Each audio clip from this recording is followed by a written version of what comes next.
Vamos lá então. Acho que antes de mais nada, Matheus, antes de entrar nos detalhes da transação, legal você trazer um panorama geral do VILG ao longo de 2025. A gente sabe que foi um ano super importante para o fundo, talvez um dos principais destaques do segmento em termos de valorização, olhando o retorno total aqui no acumulado do ano, olhando os fundos logísticos do mercado. Enfim, conta um pouco para a gente, né, como que foi essa retrospectiva aqui de 2025 e aí na sequência a gente vai para os detalhes da transação.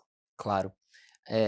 Como você bem colocou, né, o VILG year to date, né, até hoje, desde o início do ano, é uma das maiores altas do IFIX, dos fundos de tijolo, e mais de 30 e 40% aí de alta, tem que ver quanto que tá a cotação agora do dia, né, de ontem, mas uma das maiores altas. E esse movimento, ele até voltando um pouquinho mais, acho que até de 2025, eu sempre gosto de contar essa historinha rápida, porque o VILG começou em 2019, né, janeiro de 19. Até praticamente 2023, ele veio bem estável, fazendo, né, vínhamos fazendo as emissões, comprando os ativos, mas a gente não tinha passado por nenhuma dificuldade, digamos assim, né? Que são inerentes ao nosso mercado, mas nós ainda não havíamos passado.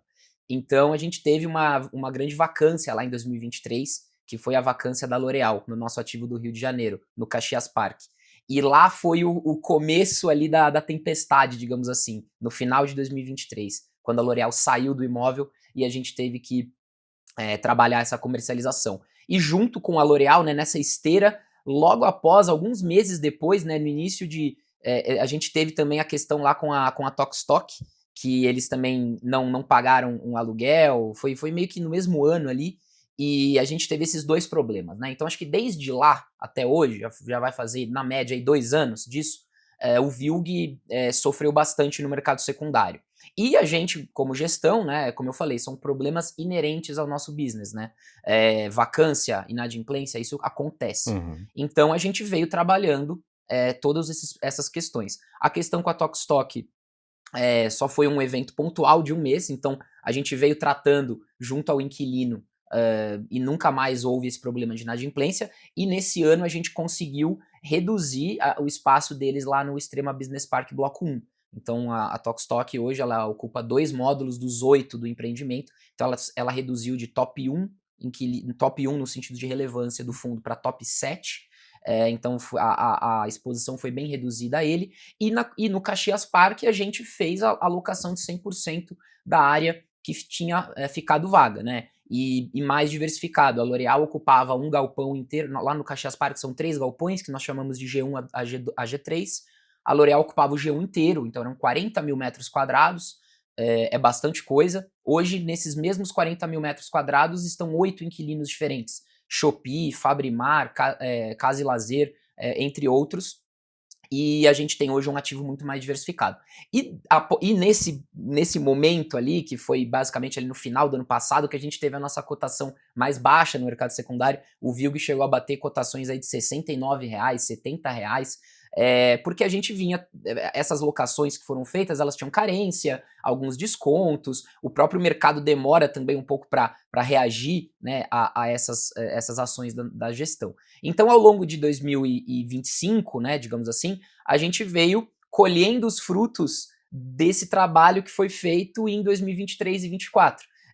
O portfólio já voltou a ficar 100% locado. Hoje a gente tem 98%, 99% de ocupação, que para um fundo, né, que hoje o VILG tem 2 bi de ativo, né, agora não mais, né, que a gente vendeu 4, mas 15 ativos, né, antes da venda, você falar de 1% de vacância é uma vacância estabilizada, né? Uhum. Então a gente veio trabalhando, essas carências foram se encerrando, o rendimento do fundo foi voltando a patamares ali de 70, 72, 74, né, que é o nosso guidance agora de quarto tri.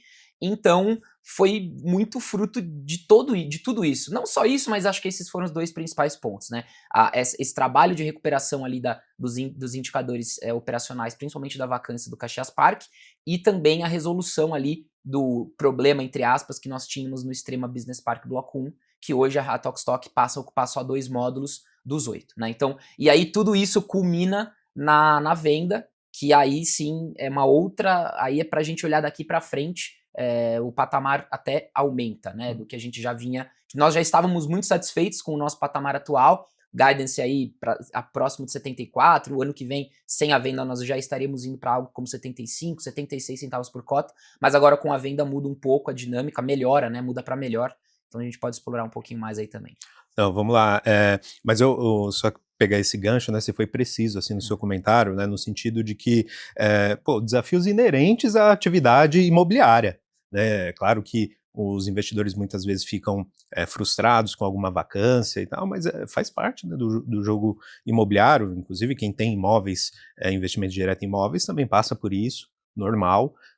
Acho que mais do que o desafio do fundo, o que contribuiu para a queda na cota também foi um desafio macro também, né? Então a gente teve um período macro bem desafiador aí nesse período, mas o importante assim é que, poxa, fizeram a lição de casa, né? Eu acho que o fundo, antes mesmo dessa transação, já estava muito bem posicionado aqui, olhando para frente, tá? Mas vamos lá então, Matheus, conta um pouco para a gente, né, sobre essa operação, enfim, desde o início ali, fique à vontade para falar, e aí eu e o professor Baroni vamos tocando aqui, fazendo perguntas, enfim. Claro. Bom, então, como todos viram, né, a transação, ela envolveu, na verdade a transação ela foi até maior, ela foi de 5 ativos, né, acho que quem olhar o fato relevante do lado do comprador vai ver que são 5, do lado do VILG aparecem 4, porque nós também fizemos a venda de um desses ativos era do nosso fundo de desenvolvimento, né, que era o ativo lá de Betim. Então, no patamar aí de 120 milhões. Então, total de 830. Mas falando aqui do VILG, nessa transação relativa ao VILG de 710 milhões, nós vendemos então 2 ativos, os 2 primeiros ativos do fundo, né, que eram o Fernão Dias Business Park e o CD Privalha, 2 ativos localizados em Extrema, que foram a gênese do VILG, né, lá em dezembro de 18, janeiro de 19, o VILG surgiu com esses 2 empreendimentos, e também fizemos a venda do Porto Canoa Log, que fica localizado em Serra, que é um município na região metropolitana de Vitória, no Espírito Santo, e também o nosso ativo Parque Logístico Osasco, que, né, fica localizado aqui em Osasco, na região metropolitana de São Paulo. Essa transação, ela teve, assim, vários drivers, né, vários motivos pelos quais nos levaram a fazer essa transação. Acho que, primeiro de tudo, ela é muito positiva para o fundo em questão de ganho de capital, né? Então são todos os ativos estão sendo vendidos com ganho de capital. Como nós colocamos no fato relevante, 5% acima do laudo, né? A gente colocou 4,8%, para ser mais preciso, acima do valor de laudo. E até uma comparação interessante, né? O VILG, no dia da transação, ele estava negociando com 20% de desconto em relação ao laudo, e a gente faz uma transação 5% acima do laudo, né? E eu que já trabalhei em consultoria, né, eu trabalhei na CBRE por um tempo, a gente falava, pô, nada melhor do que você saber o valor de um ativo do que você ter uma transação, né? Então, claramente ali tinha o valor estava descontado no secundário e a gente fez essa transação 5% acima de laudo, isso também foi muito positivo, e vai gerar, né, 93 milhões de reais aí de ganho de capital, né? Em relação aos ativos que foram vendidos, como eu comentei, todos eles foram vendidos com ganho de capital, e eles têm histórias diferentes, né, digamos assim. Então, acho que o Fernão Dias e o Privalha, eles estão em Extrema, que era a região onde nós tínhamos a maior exposição. Então, o VILG, ele surgiu, como eu falei, esses 2 ativos foram os primeiros ativos do fundo. Então, o VILG surgiu 100% em Extrema. Conforme a gente foi aumentando o fundo, a gente foi reduzindo naturalmente a exposição e fomos diversificando o nosso portfólio. Como já faz aí uns anos que nós não fazemos emissões, a gente continuou com a gente ficou com essa distribuição de mais ou menos 30% em Extrema, que é o que nós tínhamos pré-transação. Então era um ponto que a gente também gostaria de diversificar mais. A gente mantém posição, né, lá no Extrema Business Park Bloco 1, nós tínhamos 3 ativos, agora a gente passa a ter 1. Fora que tinha um ganho de capital expressivo para ser feito nesses ativos. Para vocês terem uma ideia, é só pegar, né, pegando o fato relevante lá da época, os fatos relevantes da época, nós compramos esses ativos num cap rate de 10, né? Então, assim, a gente fez essa transação no médio de 9,1, então teve compressão de cap, e o aluguel subiu 50%, né? Então, assim, quando a gente comprou esses ativos lá, o aluguel de Extrema era R$ 21, R$ 21,50. E a gente fez a transação agora, a média em Extrema de transação é de 33, 34 reais o metro quadrado. Esses ativos já estavam alugados aí na média 32. Então você pega, né, uma compressão de cap e também eles eram alavancados, então você também tem esse efeito da alavancagem positiva. Então você tem os 3 gatilhos de uma boa venda, né, que é a compressão do cap, a apreciação do aluguel e uma alavancagem positiva. Então a gente teve esses 3 fatores falando desses 2 ativos. No questão do Porto Canoa, foi uma questão de oportunidade também, porque a gente fez uma venda dele com ganho de capital expressivo. Ele é um ativo muito bom, né? Muitas pessoas até consideravam ele o melhor ativo do VILG e tudo mais. Eu já acho que o nosso melhor ativo é o Castelo 57 Business Park, né, aqui localizado em São Paulo. Mas o Porto Canoa também foi um ganho de capital muito bacana. E o Osasco, a gente fez um trabalho assim, de revisionais que foi muito bacana, né? O Osasco também a gente comprou, novamente, agosto de 2020, quem quiser levantar aí o fato relevante. Nós compramos na época num cap rate de 8,5, e o aluguel era 19,50. E a gente fez revisionais de todos esses contratos de locação. Então hoje o Osasco ele já estava alugado a 33. A última locação a gente fechou a 34. E a gente fez também um ganho de capital. Se a gente for pegar proporcionalmente, o Osasco foi o maior ganho de capital disparado, por conta desse ganho real de aluguel que a gente teve nesse tempo, né? Fora que a gente já tinha vendido também uma parte do Osasco lá em novembro do ano passado, do supermercado, né? Então a gente fez a transação do restante da parte do logístico, né? Então, assim, em resumo, o portfólio, né, ele foi construído, e fora o Betim também, que estava nesses 5 ativos, né? Mas acho que aqui o assunto é o VILG. Então a gente entende que hoje o portfólio, hoje o VILG, né, para frente, a gente vai ter a possibilidade de rearranjar um pouco essa diversificação. Então, como eu falei, Extrema, ele representava 31% do fundo, agora ela passa a representar por volta de 15%. E a gente abre esse espaço para a gente aumentar, e aí o nosso objetivo, sendo bem transparente, é aumentar um pouco mais no estado de São Paulo. Então São Paulo, a gente vendeu também o Osasco, mas a gente continua com os nossos 2 ativos de Guarulhos, aqui do Castelo 57, na região de São Roque, e a ideia é aumentar essa participação de São Paulo. Para num cenário base, num modelo ideal, a gente ter, após a alocação desse recurso, a gente está falando aí de uma diversificação na casa dos 50% em São Paulo e o restante diversificado aí nas outras regiões onde nós mantemos as posições. Imagino que muito em função, né, dessa praça principal para o mercado logístico a nível nacional, né, São Paulo, por ser o principal mercado consumidor, acaba tendo um benefício, né, em relação a esse momento do mercado Sim. imobiliário. E logística é consumo, né, Marcos? Uhum. Então, você tem um galpão logístico, você tem que estar próximo dos grandes centros, e em lugares estratégicos na questão da logística. Obviamente que você vai ter uma variação aqui e ali, dependendo do seu inquilino, mas via de regra, quanto mais próximo dos grandes centros você tiver, mais sucesso você vai ter nas suas locações e até quando você tiver uma vacância na reposição, né, na reocupação desse imóvel. Uhum. E antes de passar para o professor Baroni, eu queria também pedir para você comentar um pouco sobre as condições financeiras aqui do acordo, né? Então, desse valor de quase 710 milhões, 80 milhões foi pago, né, à vista em dinheiro, né, será pago, perdão, não à vista, mas em dinheiro, né, a serem recebidos aqui em 24 meses, né, com uma correção monetária equivalente a 8% ao ano durante o período, né? Então, interessante essa parcela a prazo corrigida, super importante.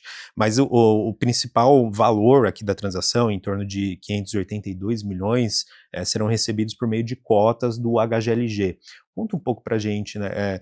Enfim, a gente já tem visto movimentos assim no mercado, enfim, um pouco desse racional, e o que vocês estão olhando, né, daqui para frente, enfim, se tem qual que é o prazo que vocês esperam ir desmontando posição em HGLG, enfim, para destinar os recursos para outras finalidades e tudo mais. Perfeito.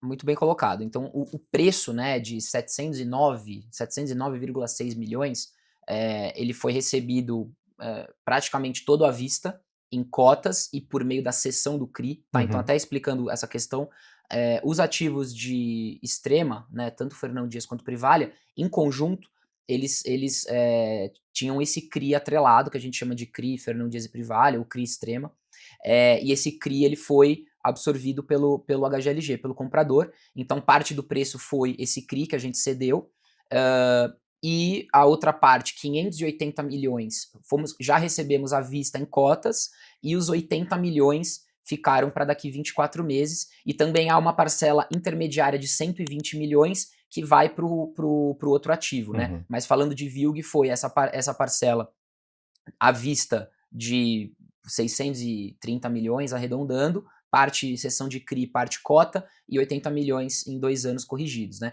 E é interessante falar que essa correção a gente recebe como se fosse um cupom mensal, então ela também ajuda na questão de... vira como se fosse um rendimento sintético. Então, na prática, é como se nós tivéssemos recebido tudo em cota, né? Como se nós tivéssemos recebido tudo à vista, porque a gente vai receber esses 80 milhões só daqui 2 anos, e essa correção de 8%, ela é mais ou menos o rendimento na patrimonial do HGLG, né? Que hoje está por volta de 8,1, então a gente acordou esse valor para como se nós tivéssemos um sintético desse rendimento ao longo de 2 anos. Então dá para a gente falar na prática que a gente vai ter tudo em cota, o efeito já positivo disso. E já fazemos jus naturalmente aos rendimentos do HGLG. Porém, esse não é o nosso objetivo, assim, o VILG é um fundo de tijolo, a gente não tem o objetivo de ficar carregando 600 milhões em cotas, então a gente tem um acordo, com o HGLG, acho que todas essas transações em cotas que vêm sendo realizadas, elas têm essas questões de limitadores, né, para você não prejudicar o preço no secundário e não ter uma pressão negativa de venda, né, então a gente tem um acordo com eles que são termos que não vão variar muito aí do que a gente vê na prática de mercado, entre 10% e 20% da liquidez média dos últimos 30 dias. Hoje o HGLG, antes de todo esse movimento, ele estava num ADTV que a gente fala, né, numa liquidez média diária aí de 8 milhões, 7, 8 milhões, a gente entende que ele deva passar dos 10 milhões, a gestão deles disse que chega a 15, mas sendo conservador, né, a gente tem que ser conservador aqui do nosso lado, imaginando aí uma liquidez um pouco acima de 10 milhões, entre 10 e 12 milhões, nesses limites que nós temos de venda, é uma posição que a gente consegue liquidar rápido. Então, em menos de um ano, se a gente quiser, a gente liquida, mas esse não é o cenário base, né? Vamos ser conservador. Acho que dá para falar entre 1 e 2 anos, a gente consegue liquidar essa posição e, naturalmente, a gente vai usando esses recursos que forem entrando para fazer as compras dos novos ativos. E hoje no mercado, a prática hoje é de compras a prazo. Então, todos os imóveis, e nós já estamos nos movimentando nesse sentido, todas as propostas que eu tenho colocado de compra para os novos ativos, e a gente já colocou algumas, são todas a prazo. Então são todas para pagar em 1 ano, 18 meses, 24 meses às vezes. Então vai casar certinho com esse fluxo. Vai casar certinho com o fluxo de venda das cotas, e enquanto a gente não tiver vendido, a gente vai fazer jus ao rendimento do HGLG, e no momento que a gente fizer a venda, a gente vai ter o rendimento na renda fixa, enquanto a gente não alocar num novo imóvel, que é o nosso objetivo final. Como eu falei, esses 30% mais ou menos hoje da receita do fundo que vão ser oriundos do HGLG, esses 30% a gente vai alocar em imóveis, obviamente, tá? Então isso deixando bem claro aqui que a ideia não é carregar essa posição, não faria o menor sentido aqui para a estratégia do VILG sendo um fundo de tijolo, né? Muito bom. Professor Baroni, o que a gente está discutindo aqui é aquela estratégia de gestão ativa, principalmente de imóveis que já cumpriram a sua maturação, né, que você é tão vocal, você sempre fala da importância desse tipo de estratégia, pensando aqui no novo passo aqui dos fundos imobiliários, essa nova fase dos fundos imobiliários. Então, queria também colher aqui as suas impressões e fica à vontade também para enviar qualquer dúvida aqui para o Matheus. É isso, eu acho que a gestão ativa ela tem essa característica, né, de você conseguir encerrar um ciclo, essa dinâmica ela é transferida para um outro investidor, e assim é o mundo imobiliário, e assim funciona o ciclo imobiliário, né, por isso que chama ciclo. Às vezes o fundo consegue carregar isso por um tempo maior ou menor, depende muito da oportunidade que surge. Eu acho que esse movimento do VILG, ele resolve problemas de curto e médio prazo, inclusive, né, trazendo já até uma tranquilidade maior sobre a estrutura de capital, que também era um ponto de atenção no passado, né? Tinha as obrigações a pagar, tinha os seus passivos ali também de alavancagem, e que agora com essa posição líquida, de certa forma, né, que, afinal de contas as cotas do HGLZ são ativos líquidos, então eu acho que a Vinci consegue talvez aí resolver 2 pontos importantes com relação ao VILG.